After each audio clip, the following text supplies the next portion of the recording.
How come you want to work for me, kid? I want to get rich. I hear you're the guy I can do it with. Where'd you hear that? From him. We did some talking. I met him a few times at the Nemo bar, boss. I figured maybe we could use one like him around here. You bet you can. You talk big, kid. But my operations don't run on talk. What did you ever do? I worked with Lefty Mason for 2 years heisting stores. What else? I drove stolen cars to California. They got me on that. I spent a year in a Fed reformatory at Chillicothe. When'd you get out? 6 months ago. I was in New York passing queer, but I wasn't getting anywhere. That's why I want to work for you. I want to make the big time. And I'll do anything to rate it. I ain't an easy guy to work for, Ames. I do a lot of different things. I didn't say I wanted it easy. I just want the dough. Okay, you start Monday. To all appearances, it was a simple, routine conversation. The hiring of one member of the underworld by another. And yet, out of this meeting between the racketeer, Herb Carey, and the youth, Frank Ames, developed one of the most unusual situations ever faced by this department. And now, in my role as Chief of the United States Secret Service, I want to tell you how the hiring of this new man involved the service in a problem which concerned both counterfeiting and murder. This is Treasury File 4826, United States Secret Service. The case of the deadly dilemma. 160, 70, 80. You did a nice week's work, kid. That's chicken feed. How long you gonna keep me on your lousy numbers collections anyhow? You're making money, ain't you? Yeah, but this kind of dough I used to make rolling drunks. You don't like it, you could leave. What kind of an answer is that? I'm hungry. You know I'm hungry. Give me a chance to get my teeth into something. Like what? What about the green? Why don't you let me in on that? Look, kid, you've been doing all right with me so far. I like you. Don't spoil it by pressing, huh? Yeah? Yeah, this is Chester.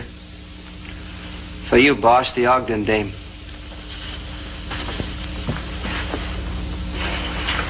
Hello. Yeah, I've been waiting for you to make up your mind. What's the answer? Okay, I'll do anything you say. I'll split the dough with you, 50-50. Only you gotta take care of everything. I said I would, didn't I? Now relax. I got a couple of things to take care of downtown, then Chester and me will drop by and see you. Right. She going through with it? Yeah, it looks that way. We gotta find somebody to handle it. Let's get downtown. Oh, wait a minute. You know the code. Get the accounts of the numbers boys up to date. Could I work here? I don't want to carry this around with me. Just don't touch nothing.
Rivers Paper Company, eh?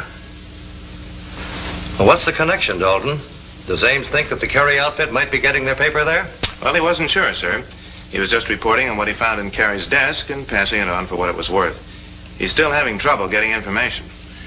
Well, that's to be expected on an assignment like this. Undercover work takes time. You can't rush it. However, it looks as if we're on the right track. I don't think there's any doubt about that, Chief. Ames has heard plenty of talk in the outfit about a counterfeiting operation, but it seems to be, well, a special setup, a separate unit of Carey's organization.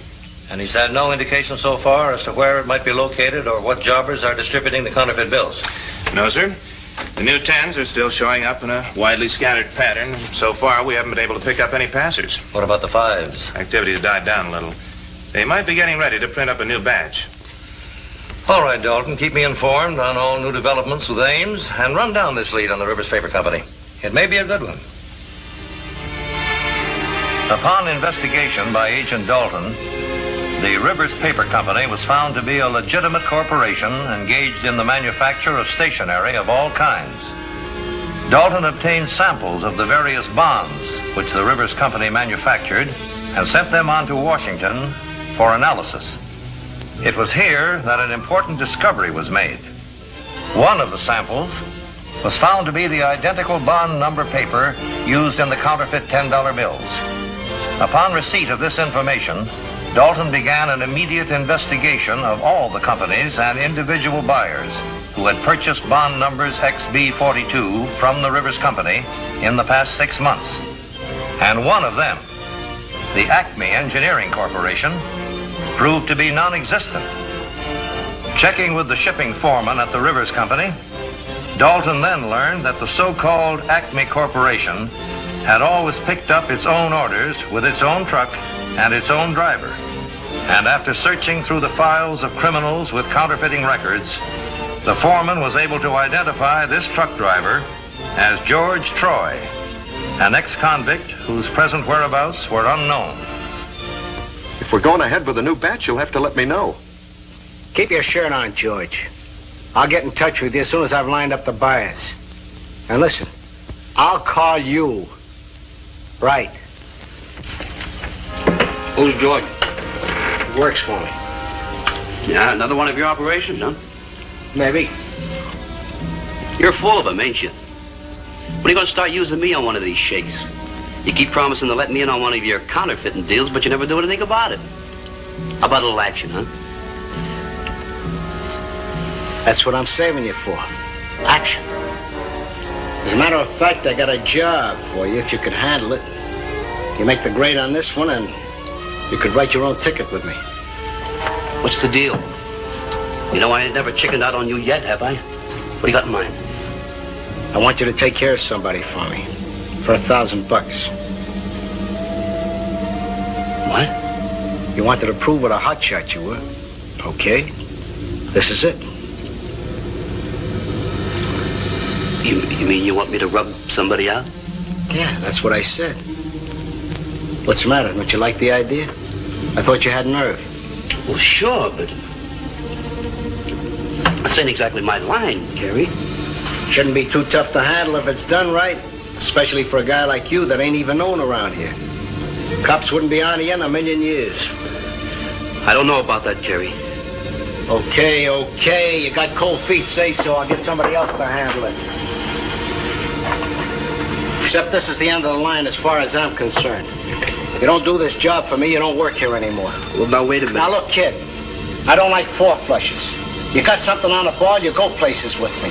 If it's just a lot of talk, I don't want you around here. I didn't say that I wouldn't do it. It's just that it came at me all of a sudden, like, that's all. Give me a chance to think it over, will you?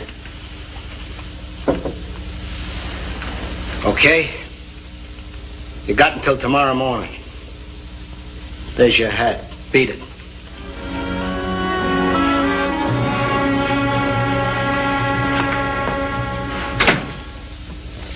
Well, it's almost incredible, Dalton.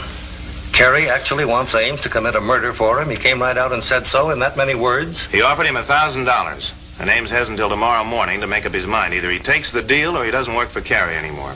Well, what's the story? Who does Carey want killed? Well, he wouldn't say, sir. That's what makes it tough. If Ames backs out now, Carey will probably get somebody else to do the job. And if Ames stays, well, you can see what kind of a spot he's in. Well, I'm afraid he's going to have to stay, Dalton. We still haven't anywhere near enough information to move in on Carey. And if Ames does pull out now, he'll not only lose all those weeks of work, but somebody will be murdered, and we don't know who that somebody is. All right, Chief, I'll tell Ames he'll have to stay. But in a spot like this, he's sure going to have to walk a tightrope. Well, what's it gonna be? Are you in or out? What's the story? Well, I'm here, ain't I? It's gonna be in. Good boy, Frankie. I know you had nerve, now this proves it.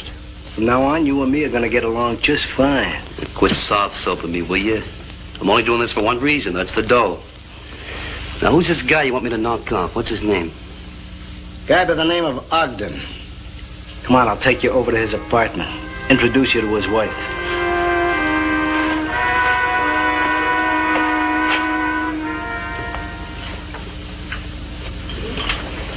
There it is. You sure this is a good picture of your husband? I told you it was taken 6 months ago. What did you guys have to come here for anyhow? I could have sent a picture. Take it easy, Molly. The kid's got to do this thing right. He's got to know what your husband does all day, where he goes. Why don't you just stop talking about it? I don't want to know anything that's going on. I don't even want to know who's doing it. You want the insurance, don't you? That's what you're paying me for, isn't it? Yeah, I guess so. Then tell Ames everything he wants to know. Where your husband works, when he leaves the house, what time he gets home. He doesn't work. He's been sick for 2 years now, ever since he got out of jail. All he can do is just sit around the house or go out for a walk, maybe. I gotta do all the work. For 2 years now, I gotta treat him like a baby. I gotta buy his food and his clothes.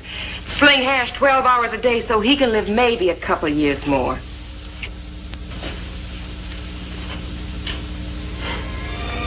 It's a lot to do for a guy you don't even love anymore. How come your husband went to jail? Forging checks. What difference does it make anyhow? Look, why don't you guys just get out of here and leave me alone? Just tell me when it's all done, will you? How long do you figure it'll take, Frankie? Well, I gotta do this my own way. I ain't gonna just walk out in the street and plug somebody. I gotta pick my own time and place. After all, we're all in on this together. And nobody wants to get cut, so I better do it right. Okay, kid, do it your own way. Only I want it done fast. I want it done real fast.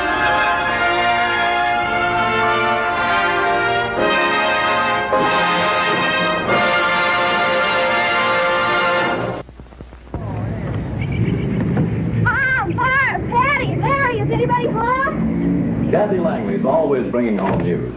She had big news some time back after the toothpaste test she was in. Was it good news, Kathy? Great. After 2 years, my group had 21% fewer cavities with Crest. Do you know what the other group used? It was the Crest formula, but without Floristan. Sure, everybody brushed alike. Uh-huh, including after lunch at school. Tests like Kathy's make Crest the only toothpaste recognized effective by the American Dental Association. Here's the statement of their Therapeutics Council. Crest has been shown to be an effective, decay-preventive dentifrice that can be of significant value when used in a conscientiously applied program of oral hygiene and regular professional care. In your dental program, have regular checkups. Watch between meal treats. Brush often. With Crest. Remember, My group had 21% fewer cavities with Crest. And you still haven't found out anything about this man, George Troy, or the counterfeiting operation, huh? Nothing you could really pin down. Carey's getting ready to make a new batch of 10s. I found out that much. But where or when or who else is in on the deal, I still don't know. In the meantime, I'm sitting on a bomb. Well, stall him as long as you can. But don't get hurt. We'll keep you covered. Why? Give me one excuse why you haven't done it yet. You've been on this thing 10 days now, and all I hear from you is alibis. Look, I'm just as anxious to get it over with as you are. Well, why don't you do something about it? Yesterday you had something all figured out.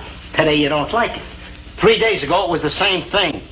How many times you gonna figure this job before you do it? It ain't that easy, I tell you. He don't go out at night. And all day long he sits around the house, reading. Okay, stop giving me excuses. I told you I wanted this job done real fast. Now go on over to Molly's place. Figure something out. She said she's got an idea for you. Molly's got an idea. You heard me. Go on over there. She's waiting for you up on the roof.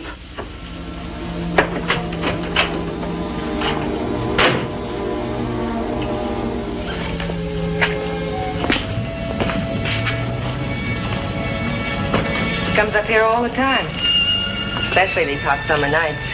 It's got this birdhouse up here. Comes up to leave food for the birds. Sometimes you don't get back to the apartment till 10, 11 o'clock. So what do you want me to do? Shoot him up here? Where anybody on these other roofs can hear the shot and come a-running? I never make it down to the street. I didn't say you had to shoot him.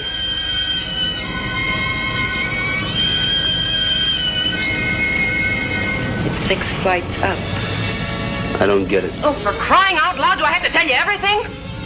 You were supposed to do this all by yourself. Now I gotta show you every move. Maybe I figured you didn't want it done. Maybe I figured I was doing you a favor. Well, I do. I just can't stand this waiting around anymore. Seeing him every day, having him look at me like I was somebody that was helping him.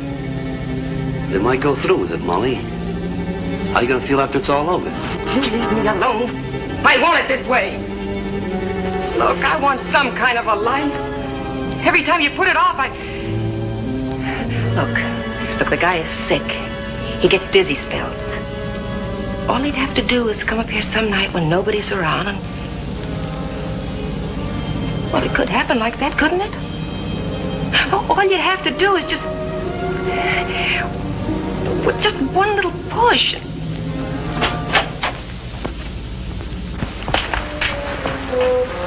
Molly, what are you doing up here?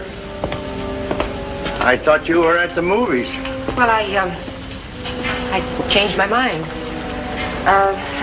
Seth, this here's a friend of mine from the diner. His name is Frankie. Pleased to meet you, Frankie. Nice up here, ain't it? Yeah? I come up here to feed the birds. I've got a whole family of robins in here. Little ones are just learning to fly. Well, I gotta go, Molly. Well, what's your rush? Why don't you stay up here and talk to Seth a while? You'd like some company, wouldn't you, Seth? Sure. I don't get much chance to talk to people. Why don't you stay up here, Molly? I hardly see you anymore. Well, I'm awful tired, Seth.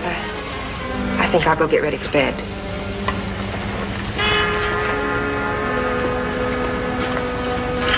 Nice night, ain't it? Yeah, great. 24 hours is all I'm giving you. 24 more hours to do this job or else you're pulling out of here. And you better pull out of here fast. I don't know why you're getting so excited, Kerry. I couldn't take a chance last night. There were 3 guys on a roof right across the street, just standing there and watching. If I'd have pushed the guy, they would have seen the whole thing. Just 24 hours, Frankie, and I ain't fooling.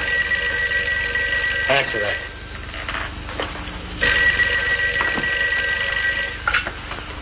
Hello? Yeah, Chester, he's here. What are you bothering me for? I thought I told George not to call me. Well, you call him back and tell him I'll let him know. Yeah, he's in room 261. What's up? None of your business. Nothing's your business until Ogden gets it, you understand? Just remember, Frankie, 24 hours.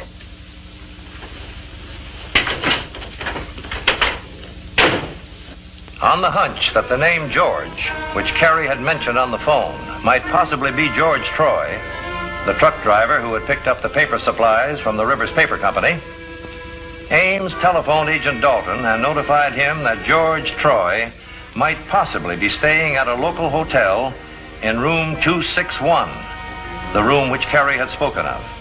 Immediately, Dalton went to work, calling every listed hotel in the local area, and at each asking for room 261 and a man named Georgie. Yeah? Yeah, this is Georgie. Who are you? It's Frankie Ames, Georgie. I joined Carrie's outfit about 6 weeks ago. Didn't the boss ever mention my name to you? Well, don't make no difference. Having discovered the whereabouts of George Troy, Agent Dalton immediately assigned 2 men to keep Troy under constant surveillance. Other agents of the Secret Service were posted at the Rivers Paper Company, where Troy ordered a new supply of paper after talking with Agent Dalton. Hello? Hello, Ames. Dalton. It worked. We located Troy at the Sussex Hotel, and we've got him under surveillance. You better watch your step. There may be trouble. Okay, thanks. Who was that? It was just a friend of mine, some guy I was in stir with. What's the idea of the gun, Kerry? The way I come barging in here a few minutes ago, you think I'd blown up City Hall? Maybe you have. Let's go, kid. Ain't you gonna tell me what's up? Sure. George Troy called. Says you phoned him. I don't get it. I didn't call any George Troy. I don't even know the guy. It don't make sense. Don't make sense to me either, except for one thing. You're trying to set up some kind of a trap. For who? What kind of a guy you think I am? You really want to know? I think you're a cop. What? It figures, Frankie. The way you're trying to get the lowdown on my green operations. The way you're stalling on the murder. The way you're always nosing around. I think you're a cop. That's why I'm here. I'm going to make you go through with the murder. Then I'll know. Now, wait a minute, Kerry. I ain't got any minutes to spare. We're going over to Molly's place up on the roof, wait for her husband. Then we're going to find out whether you're a cop or not. We'll find out in 2 minutes. Get moving.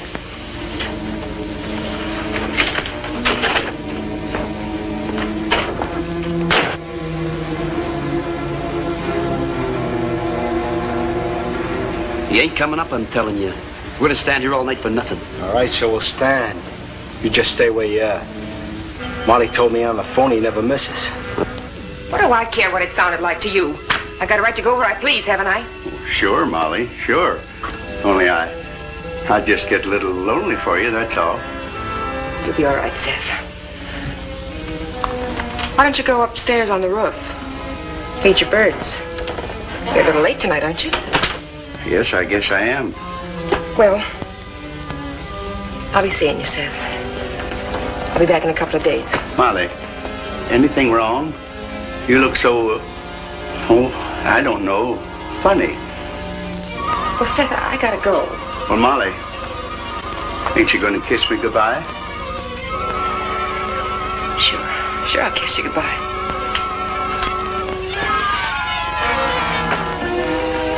Goodbye, Seth. Goodbye, Molly.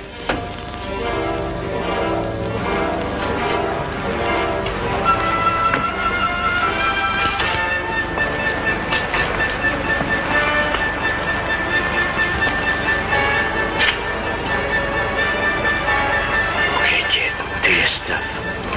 Run over, give him a shove. Wait till he gets settled. No, I said. It's either you or him.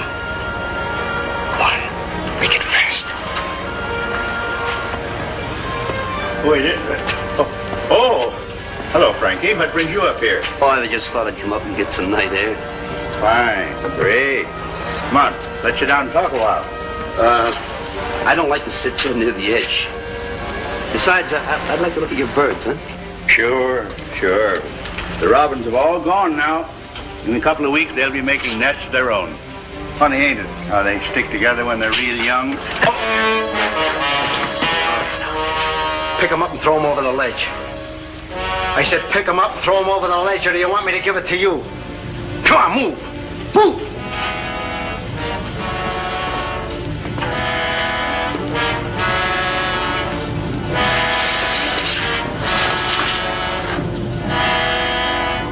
Over.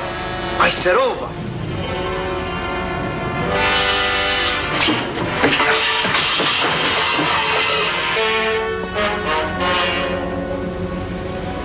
You were right, Kerry. I am a cop. And from now on, I'm going to behave like one. Now, come on, get up on your feet. You're under arrest.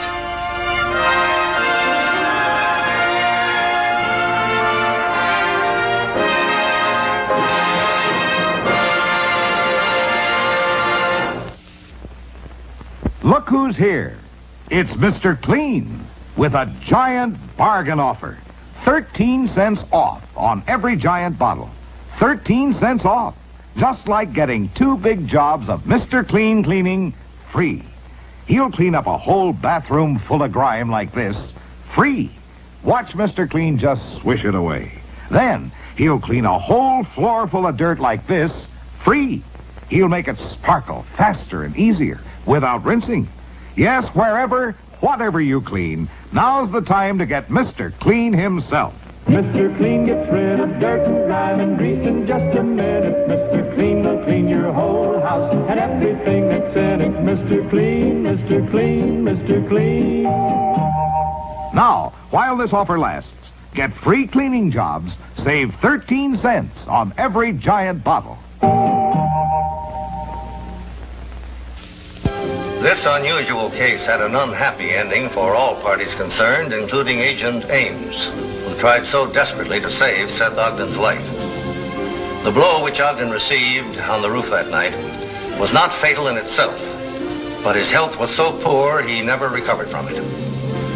Both Herb Carey and Molly Ogden were convicted of attempted murder and are serving sentences in a state penitentiary.